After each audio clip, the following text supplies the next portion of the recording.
হরিনাম কীর্তন করলে এক দিব্য আনন্দের আস্বাদন লাভ করা যায়, তাতে আত্মা প্রসন্ন হয়।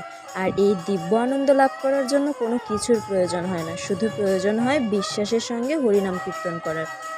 তো hello everyone, this is me Tanu. Welcome back to my another new video. কেমন আছো সবাই? আশা করছি সবাই অনেক বেশি ভালো আছো। তো কীর্তন শুরু হয়েছে অনেক দিন, বাট আমি আজকে প্রথম যাচ্ছি।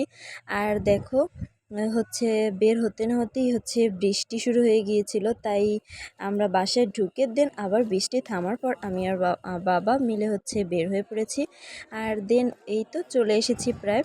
আর ওই যে দেখো কি সুন্দর করে লাইটিং করা, সাজানো গোছানো ছিল। এর আগের ভিডিওতে তো তোমাদের আমি গেটটা দেখিয়েছিলাম।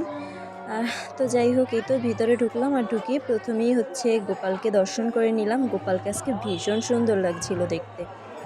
সবাই একবার হরে কৃষ্ণ বলতে ভুলো না কিন্তু। তো যাই হোক, দেন আমরা এখানে দাঁড়িয়ে কীর্তন শুনছিলাম, কারণ আসলে অনেক রাতে গিয়েছিলাম।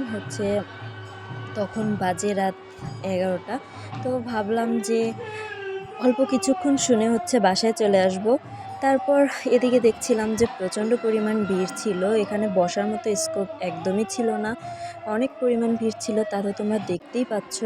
আর ওদিকে তো কীর্তন চলছিল, কীর্তন দূর থেকে একটু মানে যতটুকু শোনা যায় ততটুকুই শুনছিলাম আর দেখছিলাম। দেখা তো যাচ্ছিলই না, শোনা মানে যাই হোক।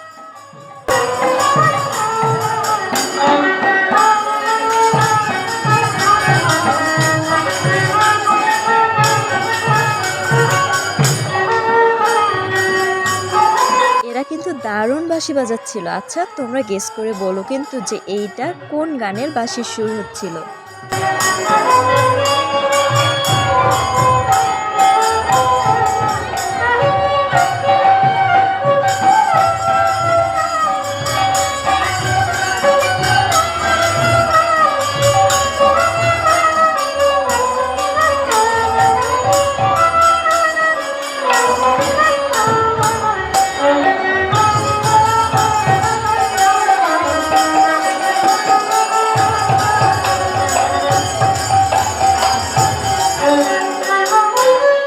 এই তো 12টা প্রায় বেজে গেল।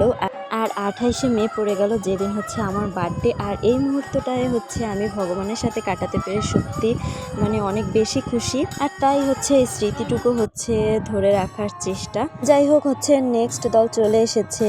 আর আমরা যেহেতু খাওয়া দাওয়া করে আসিনি, তাই বেশিক্ষণ থাকা আসলে পসিবল না। এখন বাজে 1:45, তাই চলে যেতে হচ্ছে। তো থ্যাংকস ফর ওয়াচিং, টাটা।